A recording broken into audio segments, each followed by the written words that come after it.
हाय दोस्तों, welcome to my class. और दोस्तों, आज हम आपको थर्मोडायनेमिक्स का पीडीएफ लिंक प्रोवाइड करने जा रहे हैं, जो कि आपको डिस्क्रिप्शन बॉक्स में मिल जाएगा। यहाँ पर आपको नीट 30 ईयर के क्वेश्चंस मिलेंगे, विद सॉल्यूशंस मिलेगा।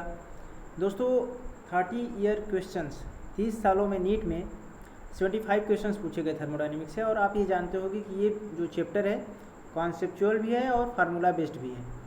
मतलब कि फार्मूला बेस्ड डायरेक्ट क्वेश्चंस भी पूछे जाते हैं और कॉन्सेप्चुअल भी है कि आपको कॉन्सेप्ट थोड़ा सा लगाना पड़ेगा, मोल कॉन्सेप्ट का भी क्वेश्चंस लगाना पड़ेगा, क्योंकि आप जानते ही हो ये फिजिकल केमिस्ट्री है। तो आप डिस्क्रिप्शन बॉक्स में जाके पीडीएफ लिंक डाउनलोड कर लीजिए। ठीक है, पीडीएफ लिंक से आप पीडीएफ के क्वेश्चंस प्रैक्टिस करिए। अप्रॉक्सीमेट 2 आवर्स या 3 आवर्स में आपसे ये क्वेश्चंस हो जाएंगे और बहुत ही ईजी क्वेश्चंस आते हैं। 2 से 3 क्वेश्चंस हर साल आते हैं। अगर हम फर्स्ट क्वेश्चंस की बात करें, इससे पहले अगर हम आपको एक दिखाते हैं कि हमने जो अगर इसमें से क्वेश्चंस देखा तो कौन सा फार्मूला बहुत ही ज़्यादा इम्पॉर्टेंट था, जहाँ से क्वेश्चंस बार बार अगर पूछे गए, उनकी हम बात करते हैं। तो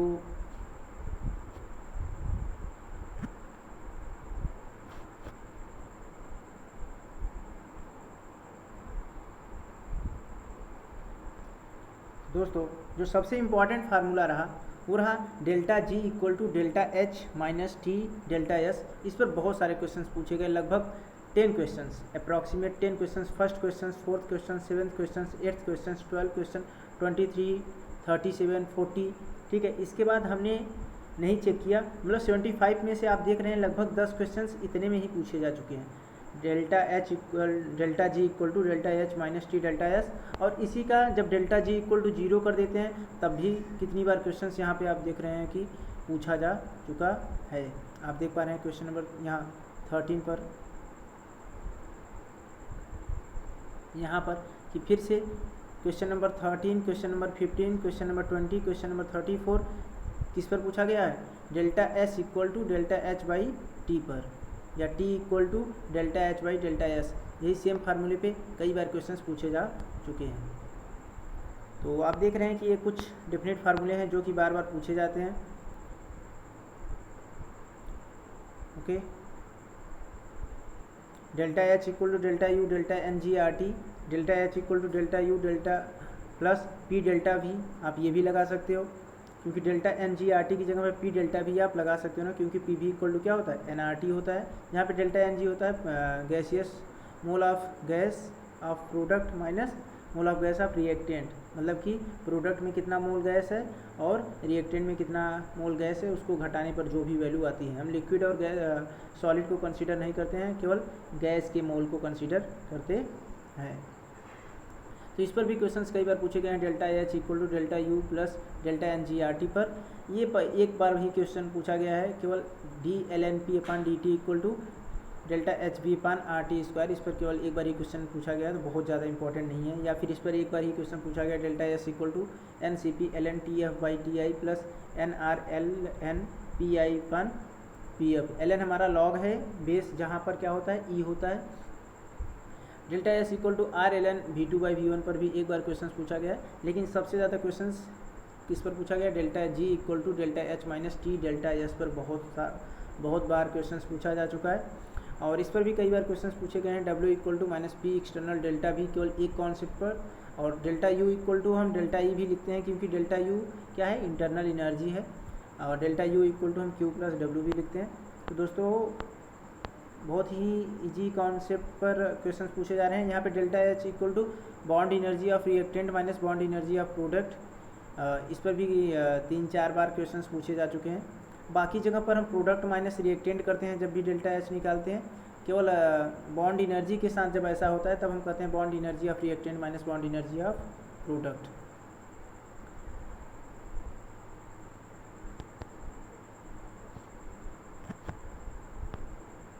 तो दोस्तों, अगर हम फर्स्ट क्वेश्चन की बात करें, जो आप देख रहे हैं फर्स्ट क्वेश्चन भी हमारा वही कॉन्सेप्ट है कि टी इक्वल टू डायरेक्ट आप delta H by delta S निकाल लो और हमारा क्वेश्चन सॉल्व हो जाएगा। जहाँ पर आपको डेल्टा एच दे रखा है, डेल्टा एस भी दे रखा है, और आपसे पूछा जा रहा है कि स्पॉन्टेनियस कब होगा। स्पॉन्टेनियस के लिए हमें क्या करना पड़ेगा? Delta H minus T delta S less than 0 करना पड़ेगा। डेल्टा जी की वैल्यू निगेटिव पर ही हमारा रिएक्शन क्या होता है? स्पॉन्टेनियस होता है। तो डेल्टा जी इक्वल टू हमें क्या करना होगा, यहाँ पे निगेटिव रखना पड़ेगा, जो हमारे टेम्परेचर आ जाएगा आराम से। बहुत ही इजी कॉन्सेप्ट था, आपको केवल क्या लगाना है कि T is greater than delta H by delta S. अगर हम सेकंड क्वेश्चन की बात करते हैं, यहाँ पर है a gas is allowed to expand in a well insulated container against a constant external pressure of 2.5 atmospheric pressure from an initial volume 2.5 litre to a final volume 4.50 litre. The change in internal energy of the gas in joule will be. आपसे internal energy पूछा गया है, आप work done निकाल लीजिए। Work done equal to क्या होगा, minus P external delta भी पुट करिए, क्योंकि यहाँ पर इंसुलेटेड है कंटेनर, और कंटेनर अगर इंसुलेटेड है तो वहाँ पर क्यों कोई चेंज नहीं होगा, हीट का कोई चेंज नहीं होगा, केवल जो भी चेंजेज होंगे इंटरनल एनर्जी में वो वर्क डन के द्वारा होगा। और वर्क डन इक्वल टू हमारा क्या होगा, P external into delta we. यहाँ पे पी एक्सटर्नल कितना दे रखा है, 2.5, ठीक है। डेल्टा वी हमारा क्या दे रखा है, 4.50 माइनस 2.5, तो P external work done equal to minus P external delta V आप पुट करो, और जो वैल्यू आता है वो हमारा आंसर होगा। ओके, अच्छा ये चीज़ ये ध्यान रखना कि 1 लीटर एटमॉस्फेरिक को अगर हम जूल में बताएं तो वो होता है 101.325 जूल। तो बहुत ही इजी क्वेश्चन था। फिर है क्वेश्चन नंबर 3 है कि for a sample of perfect gas when its pressure is changed isothermally from P to P F the entropy change is given by, ठीक है। डायरेक्ट फार्मूला था, अभी हमने जहाँ पर हमने नोट डाउन किया था वहाँ पर हमने आपको दिखाया था फार्मूला। तो हमने बोला था delta S equal to N C P L N T f upon T i, मतलब टी एफ मतलब T final minus T final upon T initial plus N R L N P initial upon P final. तो यहाँ पे correct answer होना चाहिए option B होना चाहिए। तो दोस्तों यहाँ पर हमारा जो टेम्परेचर होगा वो टेम्परेचर चेंज नहीं होगा, क्योंकि आइसोथर्मली है, और आइसोथर्मल कंडीशन में टेम्परेचर हमारा क्या होता है, कांस्टेंट होता है। अगर ऐसा ही आइसोबेरिक होता तो वहाँ पर प्रेशर कांस्टेंट होता, अगर आइसोकोरिक होता तो वहाँ पर हमारा वॉल्यूम कांस्टेंट होता। क्वेश्चन नंबर अगर हम 4 की बात करते हैं तो जो the correct thermodynamic condition for the spontaneous reactions at all temperature is. अगर आपको स्पॉन्टेनियस रिएक्शंस चाहिए तो उसके लिए क्या करते हैं, करेक्ट हमारा इक्वेशंस क्या होना चाहिए। दोस्तों हम सभी जानते हैं कि अगर हमें स्पॉन्टेनियस रिएक्शन चाहिए तो गिब्स एनर्जी निगेटिव आनी चाहिए, मतलब डेल्टा जी निगेटिव आना चाहिए। ऐसा कब होगा, जब डेल्टा एच हमारा निगेटिव हो। डेल्टा एच हमारा निगेटिव हो तो ऑप्शन ए बिल्कुल सही बात है। और साथ में अगर हमारा डेल्टा एस क्या हो, पॉजिटिव हो, डेल्टा एस पॉजिटिव हो तो रिएक्शन हमारा स्पॉन्टेनियस होता है। और हम गिब्स एनर्जी भी हमारा क्या आएगा, तब निगेटिव ही आएगा, और ज़्यादा निगेटिव आएगा, क्योंकि डेल्टा जी इक्वल टू था delta H minus T delta S. तो टी तो पॉजिटिव होगा ही, टेम्परेचर तो पॉजिटिव होगा ही, डेल्टा एस भी अगर पॉजिटिव है तो माइनस टी डेल्टा एस होता है, तो वो भी निगेटिव टर्म रहेगा। तो डेल्टा जी की वैल्यू ज़्यादा से ज़्यादा निगेटिव आएगी और रिएक्शन बहुत ज़्यादा स्पॉन्टेनियस होगा। दूसरा कंडीशन ये हो सकता है कि हमारा जो डेल्टा एस हो वो जीरो हो, तो ऐसा ऑप्शन सी होगा, ठीक है। केवल डेल्टा एच निगेटिव हो तब भी हमारा डेल्टा जी निगेटिव आएगा, डेल्टा एच तो निगेटिव ही है। और अगर डेल्टा एस जीरो है तब भी ओवरऑल वैल्यू क्या आएगी, निगेटिव ही आएगी। सो ऑप्शन ए एंड सी दोनों यहाँ पर सही होंगे, option A and option C. फिर है दोस्तों कि क्वेश्चन नंबर 4 दे रखा है कि consider the following liquid vapour equilibrium. Liquid vapour equilibrium दे रखा है, लिक्विड से वेपर में चेंज हो रहा है, करा which of the following relation is correct, ठीक है।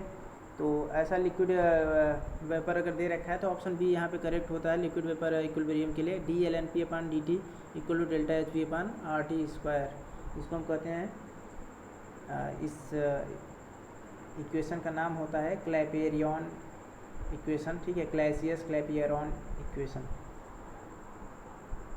अगर क्वेश्चन नंबर हम 6 की बात करते हैं तो है कि the heat combustion of the carbon to CO2 is 393.5 kilo joule per mole. मतलब हीट कंबस्टन कार्बन को जलाने पर अगर CO2 में वो चेंज हो रहा है तो जो हमें एनर्जी मिल रही हो 393.5 किलो जूल पर मोल मिल रही है। तो कह रहा है heat released upon the formation of 35.2 gram of CO2। दोस्तों हम सभी जानते हैं कि अगर 1 मोल कार्बन को अगर हम जलाएंगे तो CO2 जो मिलेगा वो 44 मिलेगा, मतलब 44 ग्राम कार्बन पे हमें मिल रहा है 393.5 किलो जूल पर मोल।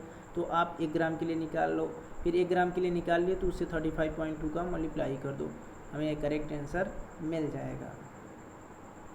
क्वेश्चन नंबर अगर हम 7 की बात करते हैं, यहाँ पर है कि which of the following statement is correct for the spontaneous adsorption of a gas. दोस्तों अगर एड्जॉर्प्शन हो रहा है तो वहाँ पर डेल्टा एस क्या होगा, निगेटिव होगा। डेल्टा एस अगर निगेटिव है, ठीक है, तो हमको delta H should be highly positive, ये तो गलत हो जाएगा, क्योंकि डेल्टा एस निगेटिव हो जाएगा तो माइनस टी डेल्टा एस भी पॉजिटिव हो जाएगा। और हमें पता है कि स्पॉन्टेनियस रिएक्शन तब होता है जब डेल्टा जी की वैल्यू निगेटिव आए, तो मतलब डेल्टा एस तो निगेटिव होगा, क्योंकि एड्जॉर्प्शन तभी हो सकता है, क्योंकि एड्जॉर्प्शन, ठीक है, एड्जॉर्प्शन में क्या होता है कि मॉलिक्यूल्स नज़दीक आते हैं, और मॉलिक्यूल्स अगर नज़दीक आएंगे तो हमारा जो एंट्रोपी होगा वो क्या होगा, निगेटिव होगा। मॉलिक्यूल्स दूर जाते हैं, रैंडमनेस बढ़ता है तो पॉजिटिव होता है डेल्टा एस। तो डेल्टा एस तो निगेटिव होना चाहिए एड्जॉर्प्शन के लिए, लेकिन delta H should be highly negative, बहुत ज़्यादा निगेटिव वैल्यू होनी चाहिए डेल्टा एच की। अगर हम क्वेश्चन नंबर 8 की बात करते हैं तो for the reactions X2O4 liquid से 2XO2 गैस में चेंज हो रहा है। डेल्टा यू आपको दे रखा है 2.1 किलो कैलोरी, डेल्टा एस दे रखा है 20 कैलोरी पर केल्विन एट 300 केल्विन। तो आपसे डेल्टा जी की वैल्यू पूछ रहा है, तो आप आराम से पुट करिए delta H equal to delta U plus delta N G R T पहले, वहाँ से आप डेल्टा एच निकाल लीजिए। आपको डेल्टा यू तो दे रखा है, जब आपने डेल्टा एच निकाल लिया तब आप पुट करिए फार्मूला कौन सा, delta G equal to delta H minus T delta S, और वहाँ से वैल्यू आ जाएगी डेल्टा जी की। फिर है question number 9, reactions having equal energy of activations for forward and reverse reactions. अगर फॉरवर्ड रिएक्शंस और बैकवर्ड रिएक्शंस की जो एक्टिवेशन एनर्जी बराबर है तो क्या होगा, वहाँ पर दोस्तों हमारा जो डेल्टा एच होगा वो जीरो होगा, क्योंकि फॉरवर्ड जाना और बैकवर्ड जाने में दोनों का अगर सेम वैल्यू है तो डेल्टा एच क्या होगा, इंथैल्पी क्या होगी, जीरो होगी। क्वेश्चन नंबर 10 की बात करें, when 5 litre of a gas mixture of methane and propane is perfectly combusted at 0 degree Celsius and 1 atmosphere, 16 litre of oxygen at the same temperature and pressure is consumed, the amount of heat release from this combustion in kilo joule. दोस्तों यहाँ पर है कि 5 litre gas mixture लिया गया है जिसमें methane है और प्रोपेन है, जो हमारा टेम्परेचर है वो 0 डिग्री सेल्सियस है और जो प्रेशर है 1 एटमॉस्फेयर है। तो बिल्कुल एसटीपी कंडीशन ले रखा है। 5 लीटर का आप मोल निकाल लीजिए। 5 लीटर का जब आप मोल निकाल लोगे तो आपको पता चलेगा कि जिसमें कि मीथेन भी है और प्रोपेन भी है, ठीक है। 5 डिवाइडेड बाई 22.4 कर लीजिए। अच्छा, ये 5 लीटर गैस 16 लीटर ऑक्सीजन को कंज्यूम कर रहा है। आप रिएक्शन लिखिए, एक बार मीथेन के लिए लिखिए कि जब आप मीथेन को कंज्यूम कराएंगे तो CH4 और O2 कितना कंज्यूम हो रहा है, ठीक है, और CO2 बन रहा है। दूसरी बार जब आप लिखेंगे प्रोपेन के लिए तो उसके बाद उस बार देखिए आपको कितना O2 कंज्यूम हो रहा है। फिर आपको 2 इक्वेशन मिलेंगे, दोनों इक्वेशन को सॉल्व करिए और आप आसानी से वैल्यू बता पाएंगे कि कितना हीट रिलीज होगा, कितना हीट रिलीज होगा। अगर हम बात करते हैं CH4 के लिए तो दोस्तों वहाँ के लिए 2 O2 की ज़रूरत पड़ेगी। अगर C3H8 मतलब प्रोपेन की बात करेंगे तो वहाँ पर 5 O2 यूज होगा। और हम सभी जानते हैं कि CH4 और उनका जो मिक्सचर है वो 5 डिवाइडेड बाई 22.4 करेंगे, वहाँ से हमें नंबर ऑफ मोल्स मिल जाएगा। ऑक्सीजन का भी नंबर ऑफ मोल्स आप निकाल लो, 16 डिवाइडेड बाई 22.4। तो टोटल जो कंज्यूम हुआ है हम ये मान लेते हैं कि x मोल उसमें CH4 है, तो बाकी बचा क्या होगा, बाकी बचा जो होगा वो क्या होगा, प्रोपेन होगा। तो x मोल अगर हमने ले रखा है CH4 तो उसके साथ 2 O2 की ज़रूरत पड़ेगी, और अगर हमने बाकी बचा -x ले रखा है प्रोपेन तो वहाँ से हमें 5 की ज़रूरत पड़ेगी। आप वहाँ से इक्वेशन बनाइए, x की वैल्यू पुट करिए और उसके बाद क्वेश्चन को सॉल्व कर लीजिए, बहुत ही आसान है। तो थैंक यू फॉर वाचिंग दोस्तों। और अगर आपको कोई भी डाउट होगा इस चैप्टर के रिलेटेड, कोई भी डाउट होगा तो आप कमेंट बॉक्स में कमेंट करिए कि आपको किस क्वेश्चन पर डाउट है। हम ज़रूर से ज़रूर उसका आपको आंसर देने की कोशिश करेंगे, सॉल्यूशंस देने की कोशिश करेंगे, साथ में एक्सप्लेनेशन देने की कोशिश करेंगे कि ये कैसे क्वेश्चंस सॉल्व किया जाएगा। बहुत ही ईजी क्वेश्चंस है। अगर आप हमारा डाउट सेशंस ज्वाइन करना चाहते हैं तो हमारा आप डाउट क्लास भी ज्वाइन कर सकते हैं, जहां पर आप अनलिमिटेड डाउट पूछ सकते हैं। तो थैंक यू फॉर वाचिंग दोस्तों।